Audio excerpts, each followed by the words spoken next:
Ay, wasak ang aking tent. Ang lakas po kasi ng ulan kagabi. Ayan mga kalayas, oh. Oh.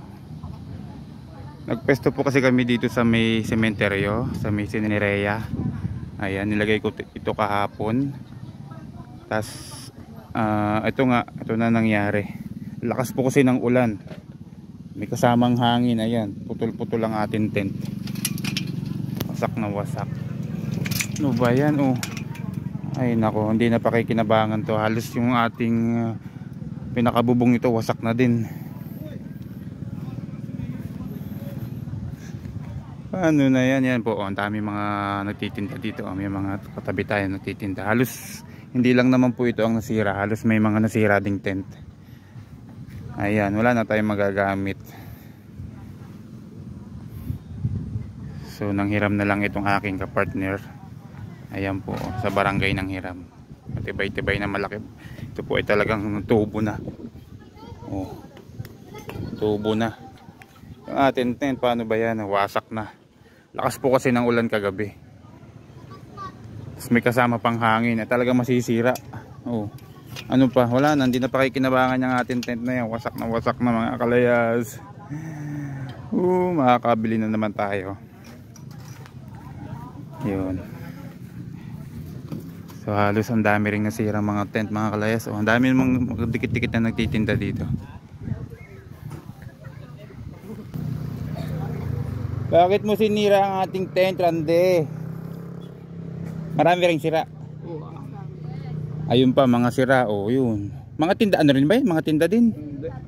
Ito lang naman may tinda, no? Itong paikot ano. Ayan, itong paikot.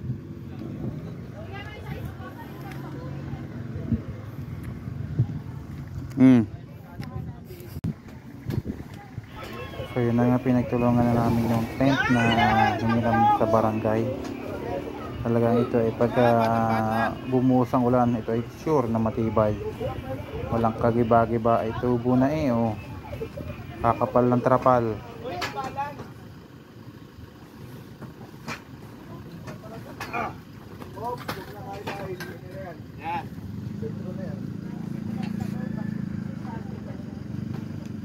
Kita naman ninyo, sinisimpat-simpat ko pa yan at baka mamaya ay mapalad nga ng hangin.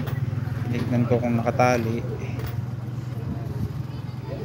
Ayan yung tingin na si Kumaring Baby para mag-hi sa ating vlog. Ayan, business si Kumaring Baby. Ayan, so panghila din sa trapal.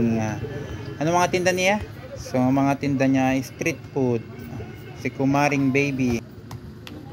So yan, happy na si Troy at talagang pa-okay pa. Ikabit ng tent. So, ito nakalayas yung ating kapalit ng ating tent na nasira. Ito yung tent natin na wasak na. Baka po dalawang expand. Lakas po ng bagyo. Lakas ng ulan tsaka hangin. Kaya nasira yung tent namin.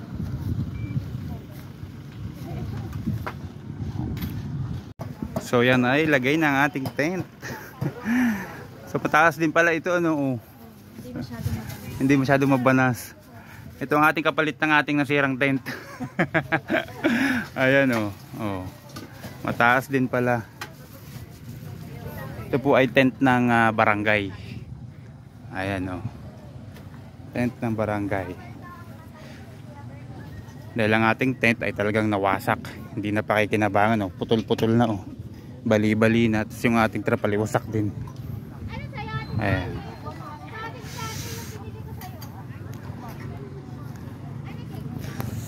Okay, so mamaya magdi-display na tayo ng ating paninda dito kasi meron naman tayong mga cashier dito. Ayan, si Kumaring Ron.